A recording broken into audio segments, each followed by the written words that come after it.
Yeah, I'd like to tell you about it. It's a fractured bone in his neck, and it's interesting because looking at the incident, he got crunched and come off with a very stiff neck, and but said he was okay. And I think we kept him off the rest of the day anyway. But it was late; it was in the last quarter, and his neck was still stiff, so they got it checked out. And sure enough, there's a fracture in there.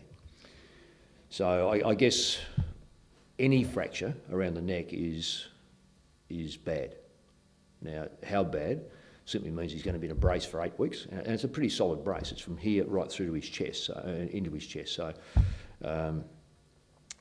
was he lucky? I guess anyone who gets hit here through and feels a crunch or a crack is lucky.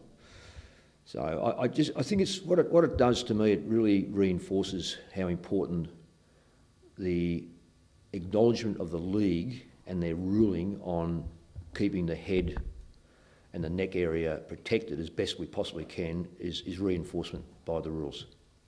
And I just think that sometimes we are a little bit. We take it for granted that you know, these strong young men running around, that nothing can happen to them. And we've already seen with a young bloke down at Geelong, broke his neck. He's got a young family and so forth. So it's, you know, these are the sort of injuries that we dread. Simon's semi-lucky, I guess. You could say that it could have been worse. But fortunately, in a club environment like this, we're able to look at it and get him right. He'll be right for next year, but he won't be playing around for the rest of this year, which is a real shame because he's a player that has come off a couple of bad injuries, and we've cemented him into the side now. And albeit that he'd been in the reserves, he was due to come back this week. But he could say, well, over the next 8 weeks, I can now think about what could have happened and now get right for next year. Yeah, I did. Yeah, smoked this morning. Yeah.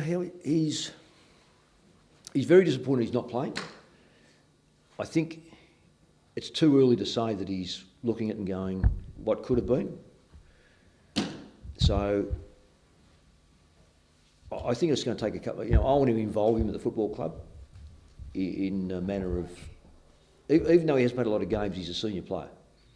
So we'll involve him in the club, but whether it be with the reserves or the seniors in some capacity over the next few weeks. But I think the first thing that he'll do is come to grips with the injury, and then we'll give him an opportunity to go home. He's a Western Australian boy, and then come back and get involved again.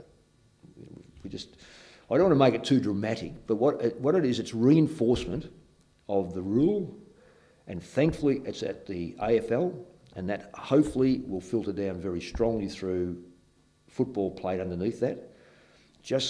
That's not a Mickey Mouse rule. It's a rule that's there for the safety of players.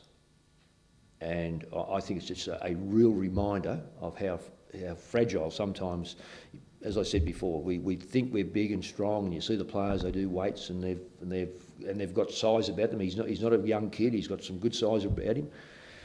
Hit in the wrong area, wrong time, then these things can be very, very poor prognosis, but in this case, he's going to come up okay. But the most important thing to me out of this is his safety, and the second part is the reinforcement of the AFL's rule. I think it's one of those ones that's a beauty. No, he was already on the ground, I think. It's sort of like a bit vague, but he was holding the ball, believe it or not. So he lost the ball, but I think that's the least of his worry, about getting free kicked for holding the ball. Maturity. I think the Gold Coast did a very good thing in getting the balance right.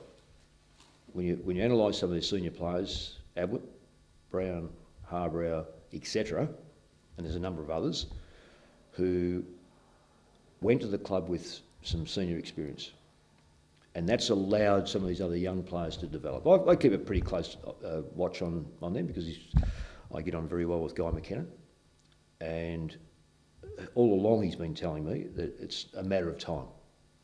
And on the evidence of last weekend, they're nearing what he expected them to be, which is a highly competitive side that can use the football, use their gift of being early picks, and having this side come together, but with the right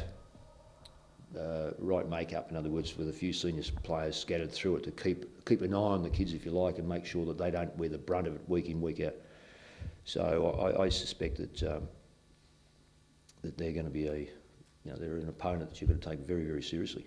I mean, a few weeks ago, there were 3 goals in front of Geelong halfway through the third quarter. In front of Hawthorn, top side. Well, Bruce, if he's not the best player, he's certainly one of the best players in the competition and has been for a number of years. So we know what sort of player he is. He's a 35 average player who doesn't get the ball and just bang the ball and just keep getting possessions. What he does, he uses the football and he'll kick the goal that'll be the crunch goal like he did last week. We have to put some time into him, but we've also got to put time into a lot of other players. If it was just Ablett, I'd be quite happy.